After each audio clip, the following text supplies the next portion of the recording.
রাজ্য সরকার তার সরকারি মেশিনারিকে দিয়ে এটা ইমপ্লিমেন্ট করতে দেবে না। বাংলায় আমরা থাকতে কোনো ডিটেনশন ক্যাম্প করতে দেব না, কোনো এনআরসি করতে দেব না, কারো অধিকার কাটতে দেব না, কাউকে বঞ্চনা করতে দেব না, কাউকে লাঞ্ছনা করতে দেব না। এর জন্য যদি আমার জীবনও যায় আমি জীবন দিতে তৈরি। বাংলার মানুষের অধিকার আমি কিছুতেই কাটতে দেব না। নমস্কার প্রিয় দর্শক, আমি সোমা, বেঙ্গলবিট থেকে বাংলার হৃদয় স্পন্দন। প্রিয় দর্শক, এই মুহূর্তে রাজ্য রাজনীতিতে একটাই কথা, সিএএ। রাজ্য রাজনৈতিক নেতাদের মধ্যে তর্ক বিতর্ক তুঙ্গে। কেউ বলছে সিএএ এই রাজ্যে হতে দেবে না, আবার কেউ বলছে সিএএ লাগু করা অত্যন্ত জরুরি। যদিও কেন্দ্র গতকাল অ্যানাউন্স করেই দিয়েছে, বিজ্ঞপ্তি জারি করে ফেলেছে যে সিএএ লাগু হয়ে গেছে, গতকালই সেটা অ্যানাউন্স করেছে। প্রিয় দর্শক, ঠিক এইরকম একটা মুহূর্তে রাজ্যবাসী থেকে শুরু করে রাজনৈতিক মহলে যেন শোরগোল পড়ে গেছে। নাগরিকত্ব সংশোধনী আইনে বলাই হয়েছে, আমাদের যে প্রতিবেশী দেশগুলো রয়েছে, এই বাংলাদেশ, পাকিস্তান, আফগানিস্তান, এখানে ধর্মীয় কারণে সংখ্যাগরিষ্ঠরা যদি ধর্মীয়ভাবে উৎপীড়ন হন, তারা আমাদের ভারতে আসতে পারেন এবং তাদেরকে ভারতের নাগরিকত্ব দেওয়া হবে। সেক্ষেত্রে 6টি জাতির কথা উল্লেখ আছে।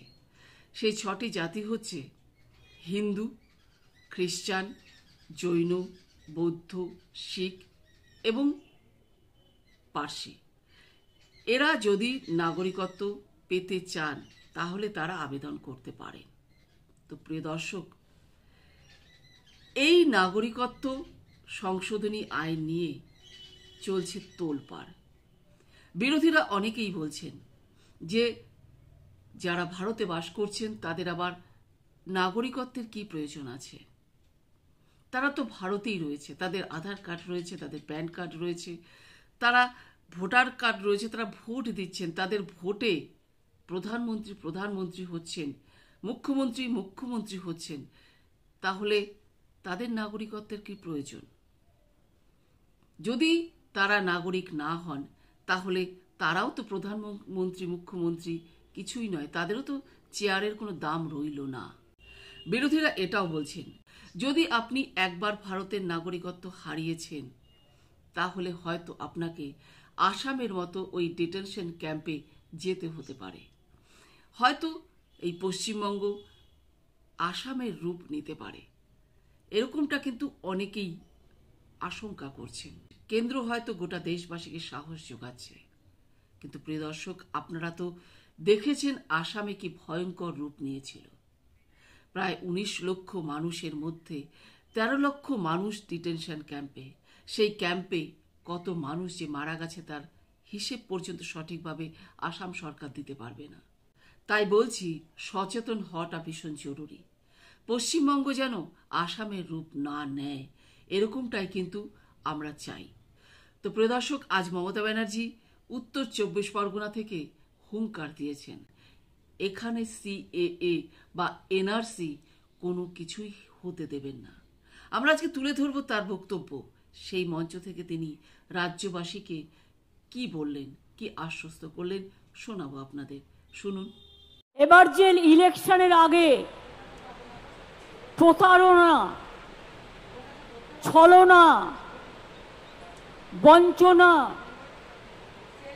নাগরিক অধিকার কেড়ে নেবার চক্রান্ত চলছে, তার সম্বন্ধে একটা কথা বলি, ভালো করে কান দিয়ে শুনুন, কাজে লাগবে।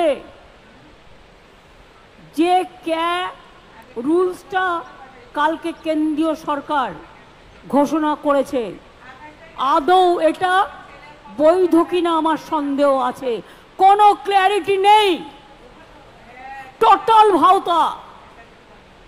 ইলেকশনের আগে যুদ্ধ খেলা 19 সালেও করেছিল। 2019 সালে এনআরসির নামে আসামে 19 লক্ষ লোকের মধ্যে 13 লক্ষ বাঙালি হিন্দুকে বাদ দেওয়া হয়েছিল। অনেক মানুষ দুঃখে আত্মহত্যা করেছিল। আজকে যে বিজেপির নেতারা বলছেন ক্যা করে দিলাম, অধিকার দিয়ে দিলাম, এবার আমি আপনাদের কাছে কয়েকটা কোয়েশ্চেন করছি। তার মানে এখন যাদের দরখাস্ত করতে বলা হচ্ছে, তার মানে তারা যেই দরখাস্ত করবেন সঙ্গে সঙ্গে তারা নাগরিক থাকা সত্ত্বেও আপনারা বেআইনি অনুপ্রবেশকারী হয়ে যাবেন। তাহলে আপনাদের সম্পত্তি কি হবে, আপনাদের চাকরি বাকরি কি হবে, আপনাদের ছেলে মেয়েদের পড়াশুনো কি হবে, সবটাই বেআইনি ডিক্লেয়ার হয়ে যাবে। আপনাদের কোনো অধিকার থাকবে না। এটা অধিকার কারার খেলা। যখন আমরা লুডো খেলি দেখেন তো, আমরা ছক্কা মারলে গুটি খোলে। এটা হচ্ছে বিজেপির লুডো খেলার ছক্কা। রাজনীতির আগে ভাবছে আমি করলাম ছক্কা, অ্যাকচুয়াল কিন্তু ওটা হচ্ছে পুট, অর্থাৎ শূন্য। নিট রেজাল্ট হচ্ছে 0। শুধু তাই নয়, আপনারা যেই দরখাস্ত করবেন আপনাদের সব নাগরিকত্ব ক্যান্সেল করে দিয়ে, সব অধিকার ক্যান্সেল করে দিয়ে, এটা এনআরসির সাথে কানেক্টেড মনে রাখবেন, আপনাদের ডিটেনশন ক্যাম্পে নিয়ে চলে যাওয়া হবে। এই দরখাস্ত করবার আগে বারবার ভাববেন, একবার নয় 1000 বার, আমরা মানছি না, আমরা মানব না। একটা মানুষ যদি অধিকার পায় আমি খুশি হব, কিন্তু একটা মানুষ যদি বঞ্চিত হয় তার সামনে দাঁড়িয়ে আমি তাকে শেল্টার দেবো। বাংলা থেকে বিতাড়িত কাউকে আমি করতে দেব না। এই আইনটায় যেই আপনি দরখাস্ত করবেন আপনি অবৈধ নাগরিক হয়ে গেলেন। তার মানে আপনার কোনো অধিকার আর থাকবে না, আপনি ফরেনার্স হয়ে গেলেন। শুনুন, সারা পৃথিবীতে নিয়ম আছে। কোন রাষ্ট্রে 5 বছর, কোন রাষ্ট্রে 10 বছর, কোন রাষ্ট্রে 3 বছর। যদি বাইরে থেকে কেউ আসেও, তারা যদি সেই বছরগুলো সেই রাষ্ট্রে থাকে তারা কিন্তু গ্রিন কার্ড পায়, তারা কিন্তু সিটিজেন কার্ড পায়। এই চালুটা কেন করলেন না?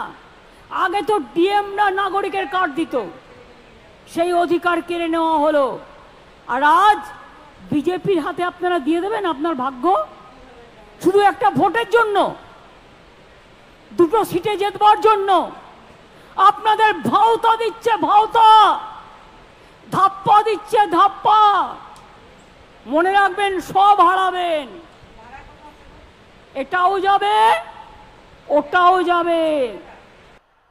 এবার বলুন তো একটা ছোট্ট কথা, এরকম অনেক পরিবার আছে, এপার বাংলার সাথে ওপার বাংলার বিয়ে হয়েছে, এখানকার ছেলে ওখানকার মেয়ে, ওখানকার মেয়ে এখানকার ছেলে, তাদের কি হবে? তার মানে মেয়ে বাপের বাড়ি যেতে পারবে না, আসতে পারবে না, আর ছেলে সেও শ্বশুর বাড়ি যেতে পারবে না, সেও রাষ্ট্রহীন হয়ে যাবে। এটা একটা ঝুমলা, বিজেপির এটা একটা ঝুমলা। এটা মানুষের উপর অত্যাচার করবার জন্য, হ্যারাস করবার জন্য বিজেপি নানান রকম কথা বলবে। आपको कोई अधिकार नहीं जाएगा, सब रहेगा, वो झूठा है, वो झुमला है। আর ফর্মের এক জায়গায় বলা হয়েছে বাবার বার্থ সার্টিফিকেটও নিয়ে আসতে হবে। কি সবার বাবার বার্থ সার্টিফিকেট আছে? তো আমার তো নেই। আমি বাবা মার জন্মদিনই কবে জানি না। তো আমার মতো আপনাদেরও অনেক পরিবার আছে যাদের আজকে 35-40 বছর বয়স, 50 বছর 60 বছর বয়স, তাদের বাবার বার্থ সার্টিফিকেটটা খুঁজে পাবেন তো? সুতরাং আমি মনে করি এটা টোটাল ভাওতা। এই দেখুন, আমি একটা বই লিখেছিলাম, নাগরিকত্বের আতঙ্ক। পারলে বইটা কিনে পড়বেন। যারা খুশি হচ্ছেন তারা দেখে নেবেন আইনটা, তাতে বুঝতে পারবেন যে আইনটা কত ভয়ানক, কত আতঙ্ক সৃষ্টিকারী। দুজনকে দেবে, 8 জনকে দেবে না। যে 2 জন পেলেন সে হয়তো খুশি হবে, কিন্তু যে 8 জন পেলেন না তাদের ডিটেনশন ক্যাম্পে পাঠিয়ে দেবে। বাংলায় আমরা থাকতে কোনো ডিটেনশন ক্যাম্প করতে দেব না, কোনো এনআরসি করতে দেব না, কারো অধিকার কাটতে দেব না, কাউকে বঞ্চনা করতে দেব না, কাউকে লাঞ্ছনা করতে দেব না। এর জন্য যদি আমার জীবনও যায় আমি জীবন দিতে তৈরি। বাংলার মানুষের অধিকার আমি কিছুতেই কাটতে দেব না। অনেকে কিন্তু এই আইন নিয়ে বলছেন যে মুসলিমদের কোণঠাসা করার চেষ্টা করছে। অনেকে আবার বলছেন যে ভারতে আবার নতুন করে নাগরিকত্বের কি প্রয়োজন আছে। আজকে যে মানুষটি নানা কিছু তাদের জায়গা জমি সব কিছু তৈরি করেছে, হঠাৎ যদি সে নাগরিকত্ব হারিয়ে ফেলে তাহলে তার সব কিছুই তো হাতছাড়া হয়ে যাবে। তাহলে ওই মানুষটি যাবে কোথায়? তাহলে কি তার জন্য ডিটেনশন ক্যাম্প অপেক্ষা করছে? আশঙ্কা কিন্তু প্রত্যেকের মনেই। তো প্রিয় দর্শক, আপনারা এই বিষয়টিকে কিভাবে দেখবেন অবশ্যই আপনাদের একান্ত মত।